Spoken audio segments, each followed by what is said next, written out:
Hai guys, welcome back to my channel. Sebelumnya perkenalkan, nama aku Rizka Yastuti dari Prodi Perencanaan Wilayah dan Kota, Fakultas Teknik Universitas Jember. Sesuai dengan judul, kali ini aku bakal kasih tutorial bagaimana caranya buat digitasi peta.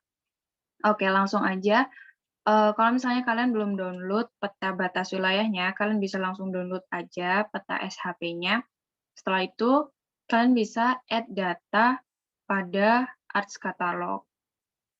Oke, kalau belum tahu caranya, di sini ada tanda file terus ada plusnya.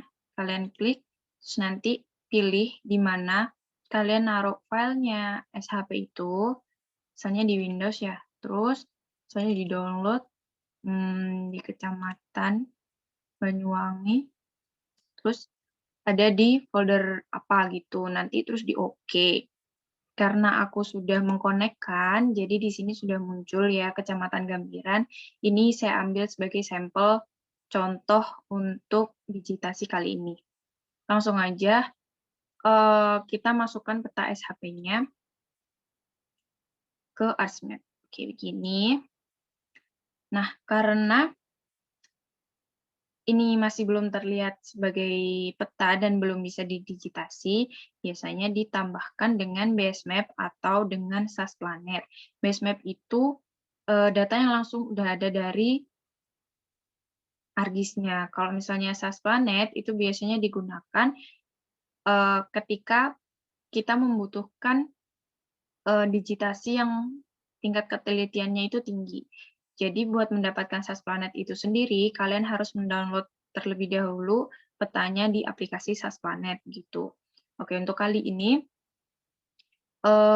aku udah download ya SAS Planet-nya, jadi langsung ditambahkan aja SAS Planet-nya. Jadi kurang lebih nanti kayak gini. Nah, ini kan untuk batas wilayahnya, ini masih nggak kelihatan. Jadi untuk di bagian kotak ini diganti dulu menjadi hello. Untuk outline-nya kalian bisa ganti warna agar bisa terlihat jelas ya, kuning misalnya, terus outline-nya bisa digedein gitu. Nah, sudah terlihat seperti ini. Next, langsung aja pada digitasi peta ini ada 3 tipe. Yang pertama ada tipe point, yang kedua ada tipe polyline, yang ketiga ada tipe polygon. Tipe point ini sendiri biasanya digunakan untuk membuat peta radius. Seperti contohnya sekolah gitu ya. Itu biasanya ada lingkaran. Point itu bentuknya lingkaran. Terus itu biasanya di radius berapa kilometer jaraknya, setelah itu ada sekolah lagi seperti itu. Terus kalau untuk polyline ini biasanya digunakan untuk sungai dan jalan. Yang biasanya warnanya biru-biru itu sungai, itu menggunakan polyline. Terus kalau untuk polygon ini biasanya digunakan untuk persil, untuk memersil bangunan. Seperti apa sih memersil bangunan? Nanti langsung aja aku contohkan. Oke, yang pertama aku bakal kasih contoh untuk yang bagaimana caranya point. Oke, langsung aja pada file yang kalian taruh SHP-nya ini, kalian langsung klik kanan, terus ada bagian new, kalian bikin save filenya. Oke, dari sini kalian bisa kasih nama, misalnya nama masjid gitu ya. Misal, ini macam di sininya udah poin. Nah, di sini nanti kalian bisa ganti-ganti sesuai dengan kebutuhan. Kalau jalan pakai polyline, kalau misalnya mau persil itu pakai polygon. Gitu, karena sekarang udah poin. Untuk di bagian deskripsi ini diisi titik koordinat sistemnya. Untuk kebetulan di Kecamatan Gambiran ini masuk ke 50S UTM. Ini masukkan untuk projected koordinat sistemnya. Diklik. Terus kita pilih yang UTM, setelahnya WGS 1984 ya. Terus pilih short term ini. Kenapa pilih short term? Karena kebetulan Kabupaten Banyuwangi itu berada di bawah garis Khatulistiwa gitu kalau di peta. Terus kalau misalnya kalian bagiannya yang di utara Khatulistiwa gitu, kalian pilihnya yang short term ya. Nah, untuk angka-angka yang di sini, di sebelah kanan sendiri ini adalah angka kotak di mana kabupaten kalian berada. Kebetulan Kabupaten Banyuwangi itu terletak di kotak ke-50 di selatan Khatulistiwa. Makanya di sini tertuliskan WGS 1984 UTM Zone 50S gitu. Jadi kita klik 50S dan itu setiap wilayah beda-beda ya. Tergantung pembagian UTM-nya. Kalian bisa cek di Google aja. Langsung oke.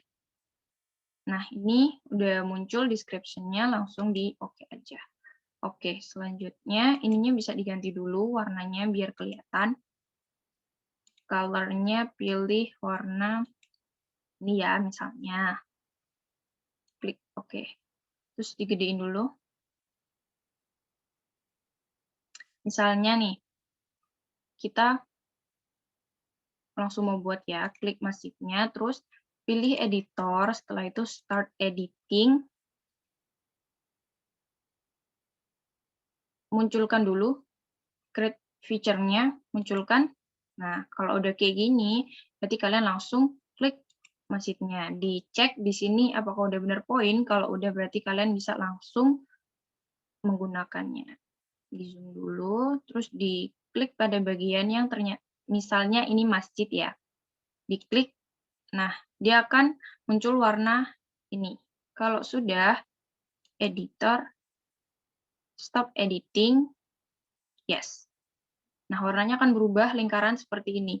Ini kalau misalnya di zoom out, dia juga akan membesar. Ini menandakan bahwa daerah masjid itu ada di sini, begitu. Yang selanjutnya ada polyline. Buat shapefile dulu, sama seperti tadi. Buat new shapefile. Ini misalnya kita namakan sungai, begitu ya. Ini diganti menjadi ke polyline. Selanjutnya deskripsinya sama seperti yang tadi.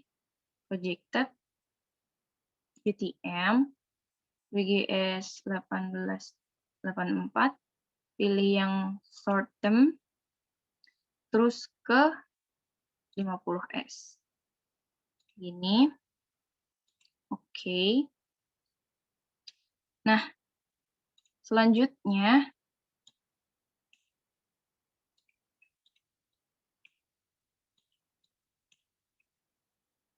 kita cari sungai ya. Sini tuh sih dilalui sungai. Coba dulu. Nah, ini. Ini adalah sungai. Jadi, kalau kalian mau bikin sungainya, ini diganti dulu warnanya jadi gitu ya. Langsung aja mulai, samanya cara seperti membuat poin, editor, start editing, pilih dulu sungainya. Kalau sudah benar line berarti udah oke. Langsung aja buat klik pada bagian sini, terus ditarik garis, oke. Oke. Kalau misalnya sudah selesai, klik kanan, finish sketch. Nah, dia akan berubah warnanya kayak gini. Ada juga yang pas waktu diklik itu udah langsung kebentuk itu warnanya. Ini beda-beda setiap ArcGIS. Dan ada juga yang udah di finish sketch itu garis lainnya ini tuh nggak kelihatan. Kalau garis lainnya ini nggak kelihatan, kalian bisa atur di bagian editor, ada snapping. Snappingnya ini jangan lupa untuk dicentang. Ini biasanya permasalahan ketika kalian baru menggunakan ArcGIS. Karena aku juga gitu kemarin, guys. Oke, kalau misalnya kalian mau nerusin, ini kan udah selesai ya. Mau nerusin ya langsung aja klik pada bagian ujungnya, diklik, terus ditarik garis lagi. Ini. tarik garis lagi. Nah, kalau misalnya sungainya mencong kayak gini, gimana cara hapusnya? Langsung di Ctrl Z aja, sama seperti Word, dia akan balik ke titik terakhir kalian. Oke, finish skip. Nah, begini. Jadi, guys. Oke, next. Sekarang ke polyline. Oh, maaf, polygon. Langsung aja sama, step-stepnya itu sama, membuat shapefile dulu.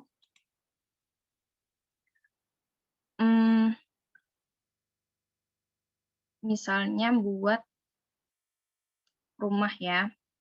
Ya, rumah. Terus ininya jangan lupa pilih polygon. Description-nya sama. Projected Coordinate System, pilih UTM, pilih WGS 1984, shorten 50S. Oke, langsung di oke. Nah, selanjutnya langsung aja rumah ini mau diganti dulu ya, jadi merah misalnya. Oke. Klik rumahnya, tulisan rumahnya, terus klik editor.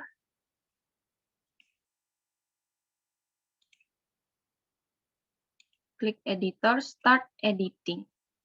Rumahnya jangan lupa diklik pada bagian deskripsinya.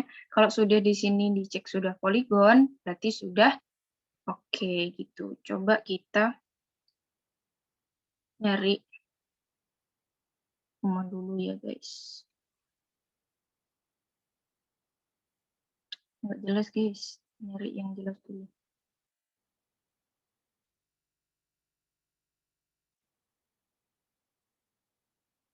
Nggak boleh ya, masih kelihatan kok.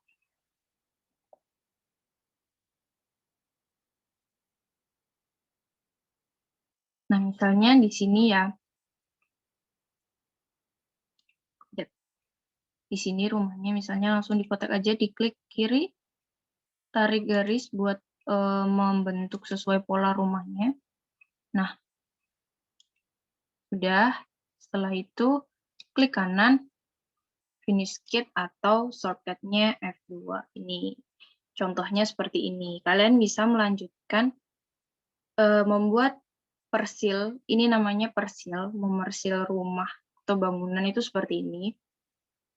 Dan untuk melihat apakah data kalian itu sudah terrecord apa belum gitu ya, enaknya ngomong tuh kayak gitu. Dan itu diklik kanan, open atribut tabel. Nah, ini tuh kalau udah kalian itu semuanya akan muncul tabel seperti ini. Nanti dia akan urut ke bawah sesuai dengan nomor urut kalian. Makainya di mana gitu.